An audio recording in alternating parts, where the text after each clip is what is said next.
शहर से राष्ट्रीय अंतर्राष्ट्रीय स्तर के कई एथलीट निकल चुके हैं। वहीं अनु रानी और पारुल चौधरी जैसी अंतर्राष्ट्रीय खिलाड़ी देश विदेश में परचम लहरा रही हैं। लेकिन इसके बावजूद शहर के खिलाड़ियों को मूलभूत सुविधाओं से वंचित रहना पड़ रहा है। सालों से चली आ रही सिंथेटिक ट्रैक की मांग अभी तक पूरी नहीं हो सकी है, जिस कारण खिलाड़ियों को काफी परेशानियों से जूझना पड़ रहा है। वहीं शहर के खिलाड़ियों को दूसरे शहरों और प्रदेशों में जाकर प्रशिक्षण लेना पड़ रहा है। कैलाश प्रकाश स्पोर्ट्स स्टेडियम में चल रहे जिला स्तरीय एथलेटिक ट्रायल्स में सिंथेटिक ट्रैक की कमी साफ देखने को मिली।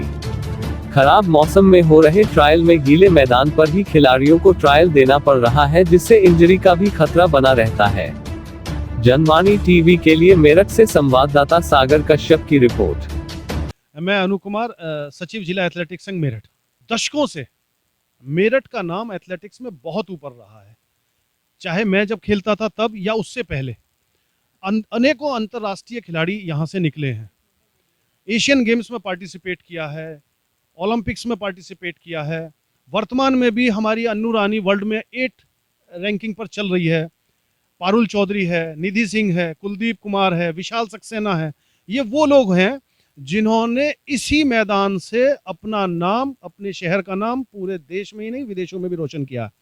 दुर्भाग्य, हमारे पास कोई भी लेटेस्ट टेक्नोलॉजी नहीं है, जिसमें एथलेटिक्स में सबसे बड़ा जो टेक्नोलॉजी है वो है सिंथेटिक ट्रैक।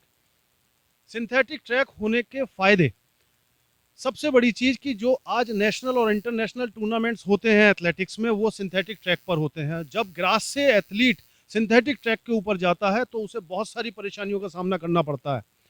बेसिकली क्या होता है, ग्रास आपकी पावर को एब्जॉर्ब करती है और सिंथेटिक ट्रैक आपको पावर देता है, आपको स्पीड देता है। तो ये सब एडवांटेज खिलाड़ी को मिलते हैं। इससे हम लोग वंचित हैं और दशकों से वंचित हैं।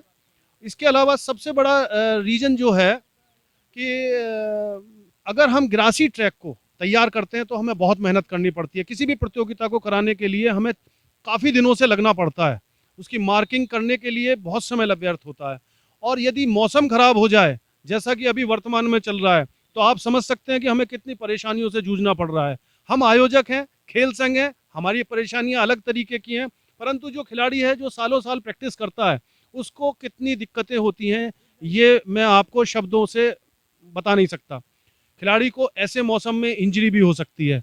गीले ट्रैक पर नहीं दौड़ा सकते, गीले पर रनिंग हो भी नहीं सकती। अगर सिंथेटिक ट्रैक होता, बारिश होती रहे, कोई फर्क नहीं पड़ता, हम बड़े आराम से अपनी परफॉर्मेंस को दे भी सकते हैं और अच्छी परफॉर्मेंस दे सकते हैं। तो हमारे लिए सिंथेटिक ट्रैक की मांग नहीं है, ये हमारी मजबूरी है कि हमें दिया जाना चाहिए और बहुत जल्दी दिया जाना चाहिए। अभी तक हमारे पास ना तो सिंथेटिक ट्रैक की कोई बात है, ना कहीं कोई विचार है। कहते हैं कि भाई हाँ स्मार्ट सिटी में मिलने वाला है, पर कब मिलेगा ना जाने कब मिलेगा। खिलाड़ी को जाना पड़ रहा है। यहाँ से 65 किलोमीटर की दूरी पर सोनीपत है, वहाँ पर 2 सिंथेटिक ट्रैक हैं। यहाँ से दिल्ली सिर्फ 72 किलोमीटर है, वहाँ पर 5 सिंथेटिक ट्रैक हैं। फिर मेरठ में क्यों नहीं? खिलाड़ी हमेशा से मेरठ से निकलते गए और हमारे क्षेत्र में ना सिंथेटिक देकर हमें सहारनपुर में मिल रहा है। सहारनपुर में उस सिंथेटिक ट्रैक का हो सकता है कि वहाँ के खिलाड़ियों को फायदा मिले, परंतु पश्चिमी उत्तर प्रदेश का सबसे बड़ा जिला, सबसे पुरानी कमिश्नरी इस प्रदेश की मेरठ है, जहाँ पर पहले हॉस्टल भी हुआ करता था, जो कि सिर्फ सुविधाओं की वजह से या किसी और अन्य कारण से यहाँ से परिवर्तित होकर इटावा सैफई चला गया। वहाँ सिंथेटिक ट्रैक है, हमारे पास सिंथेटिक ट्रैक नहीं है। आखिर ऐसा क्यों है? कोई जवाब देने को तैयार नहीं है। आपके माध्यम से मैं सभी लोगों से अपील करता हूं कि हमारे खिलाड़ियों को सुविधा आखिर कब मिलेगी? कब तक उन्हें भटकना पड़ेगा? कब तक उन्हें यहाँ से पलायन करना पड़ेगा? इस सवाल का कोई अगर जवाब दे दे तो मैं उसका बहुत ऋणी रहूँगा। जिला एथलेटिक्स संघ ये मांग करता है कि हमें सिंथेटिक ट्रैक शीघ्र अति शीघ्र दिया जाना चाहिए।